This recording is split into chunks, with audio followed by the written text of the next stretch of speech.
Assalamualaikum warahmatullahi wabarakatuh. Kami Riri Ayu, Hari Akbar, Abdillah Nadif, dan Sheila Sekarsoka akan mempresentasikan tentang fault tree analysis. Untuk fault tree analysis adalah suatu teknik yang digunakan untuk mengidentifikasi resiko yang berperan terhadap terjadinya kegagalan. Metode ini dilakukan dengan pendekatan yang bersifat top-down yang diawali dengan asumsi kegagalan atau kerugian dari kejadian puncak atau top event. Kemudian merinci sebab-sebab suatu top event sampai suatu kegagalan dasar atau root cause. Tujuan dari fault tree analysis yaitu untuk mengidentifikasi terjadinya suatu kegagalan dari berbagai cara, baik dari faktor fisik maupun manusia yang dapat mengarah pada penyebab dari terjadinya kegagalan atau kesalahan tersebut. Berikut manfaat dari fault tree analysis yaitu dapat menentukan faktor penyebab dan kemungkinan besar menimbulkan kegagalan, menemukan tahapan kejadian yang kemungkinan besar sebagai penyebab kegagalan, menganalisa kemungkinan sumber-sumber risiko, dan menginvestigasi suatu kegagalan. Lalu berikut merupakan tahapan menyusun fault tree analysis menurut Thomas P. Dix.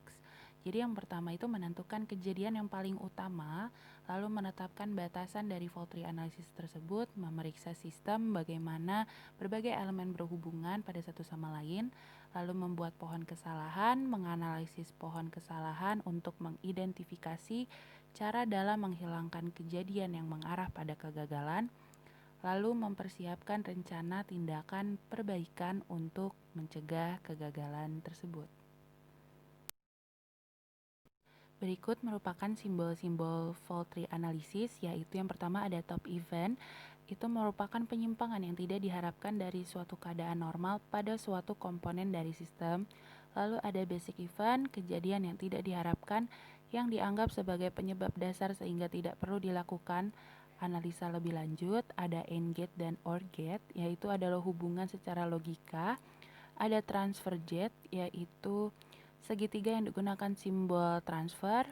Ada undeveloped event, yaitu kejadian dasar basic event yang tidak akan dikembangkan lebih lanjut karena tidak tersedianya informasi. Berikut merupakan contoh dari fault tree analysis di mana keausan pada biring, faktor perawatan biring, dan sikap kerja merupakan top event di mana kausan pada biring mempunyai basic event melewati batas waktu penggunaan, faktor perawatan biring mempunyai basic perawatan yang kurang pada biring, kurangnya pelumas pada biring, dan sikap kerja tidak bekerja sesuai SOP. Kesimpulannya, secara umum, metode fault tree analysis adalah sebuah metode menyelesaikan kasus apabila terjadi sesuatu kegagalan atau hal yang tidak diinginkan dengan mencari akar-akar permasalahan.